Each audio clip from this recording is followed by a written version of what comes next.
Well, the end of 2022 is nearly upon us, and that means we are about to head into 2023, which is very exciting given Tears of the Kingdom is currently scheduled for release on the 12th of May 2023.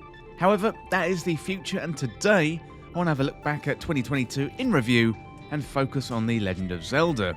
I'm going to go through 2022 month by month and pick out the best Zelda headlines. So without further delay, let's get to it. Well, if you're new around here or find this useful, don't forget to hit that subscribe button down below for all the latest Legend of Zelda content, and turn on notifications by hitting that bell. Well, before we get into it today, let me know in the comments your 2022 Zelda memories. So was it a big Zelda story in the news, or did you complete a classic Zelda game for the first time, or maybe even the 10th time? Now, share your Zelda 2022 in review down there in the comments.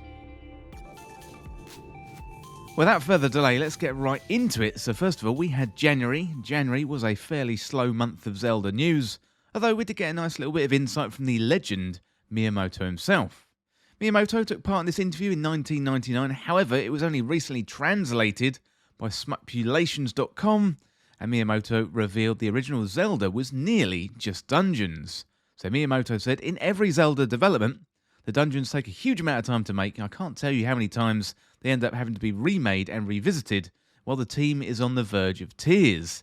Did you know, in the original Legend of Zelda, at the beginning of development, it was just dungeons. There was no overhead map. That's a testament to the dungeon supremacy philosophy we've always followed. However, with Ocarina of Time, for the first time, we didn't spend as much time on the dungeons. It was a very un-Zelda thing to do. Well, next up we got February. So in February, Nintendo released an update to Nintendo Switch Online's expansion pack with version 2.0.0. That included Majora's Mask for the N64. As well as Majora's Mask, there was a bunch of fixes and improvements were added to the service which helped with performance. Fog was added back into Ocarina of Time, plus games that had previously crashed the system were now performing as expected. Majora's Mask is up there as a fan favourite Zelda game, so if you haven't tried it yet, maybe take some time over the holiday break to check it out. Well, next up we got March, and March was a big month for Legend of Zelda fans, and not in a good way. This was the month that IG Aonuma came out to say, unfortunately, the sequel to Breath of the Wild was not going to make it in 2022, and it was in fact being delayed to 2023. And while Aonuma was very apologetic, it wasn't all bad news because we got a short snippet of new video footage from the sequel to Breath of the Wild, showing a close-up of Link with his strange arm, plus a close-up look at the Master Sword, and that appears to be broken or affected by malice in some way. And also, the delay meant some bad business news for Nintendo as their share price dropped by a whopping 6%. Well, next up we got April, and in April we were all mourning related to the big delay for the sequel to Breath of the Wild. Rumours had started to appear once again about the Nintendo Switch Pro, and fans were speculating that the sequel to Breath of the Wild looked too good to be based on a regular Nintendo Switch. Although Digital Foundry did some investigation work to look into it, and they determined that Breath of the Wild 2 wasn't too big for the original Switch, and it was in fact all going to be fine. Rumours about the Nintendo Switch Pro would continue to swirl all year long. Well, next up we got May, and in May we had a couple of nice Legend of Zelda stories. So Ocarina of Time was added to the Video Game Hall of Fame, and that is arranged by the Strong Museum, and Ocarina of Time beat off competition from Assassin's Creed, Resident Evil, and Parappa the Rapper, in amongst other games. In other news, fuel was added to the fire regarding Twilight Princess coming to Nintendo Switch, with one of Twilight Princess's developers saying the following. So we'd obviously love to do Zelda Twilight Princess HD, but that hasn't been a priority for Nintendo, or at least not in the conversation that they've had with us. The way it works with our friends over there is we'll jump at any opportunity we can to work on one of their titles. There's a constant dialogue between our two companies. Often, there's a little bit of time that passes between titles. There might be other ideas that are kicked around, but in the case of Skyward Sword, some time passed and then the email comes. Would you be interested in considering bringing back Skyward Sword onto Nintendo Switch? Which the answer, of course, is yes, we would. And then enter into the conversation with Nintendo around what that might look like, and eventually we get underway. So it was similar in a lot of senses of how Twilight Princess on the Wii U came to fruition. We're going to have more about Twilight Princess and Wind Waker later on, but we'll get to that in a minute. Well, next up we've got June, and the summer months got underway and everyone was waiting for news related to the sequel to Breath of the Wild.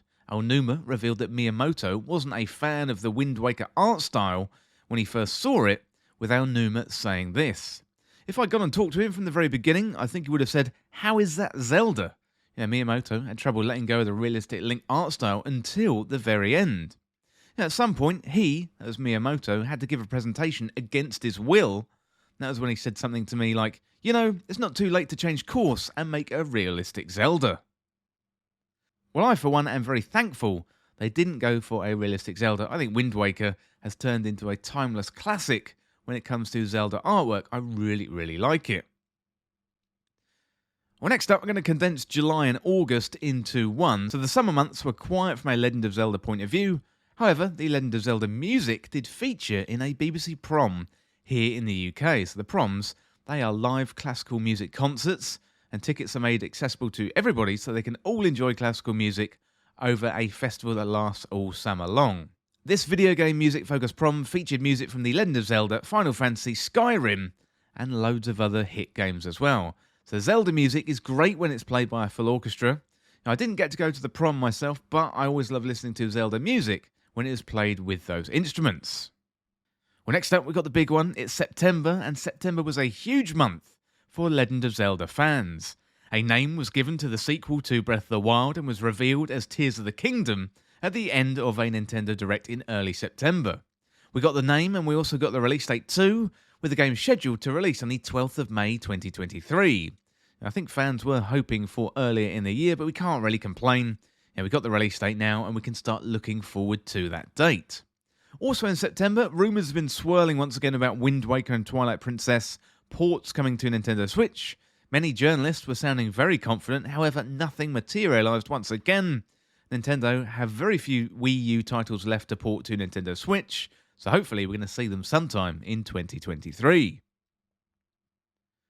Next up we got October, so still riding the high from Tears of the Kingdom announcement. Nintendo showed up at a game conference in Japan with a life-size Link statue from Tears of the Kingdom, where we got a much better look at Link's arm. It's glowing, appears to have longer fingernails, plus the origin of the arm is still unknown at this time, although many think it's the arm holding the corpse in place in the first trailer from E3 2019. Well, next up we got November. So November, there was good news related to Tears of the Kingdom. The game was rated in Korea.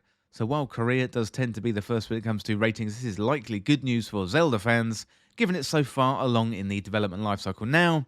Hopefully means Nintendo are going to stick to its proposed release date of the 12th of May 2023.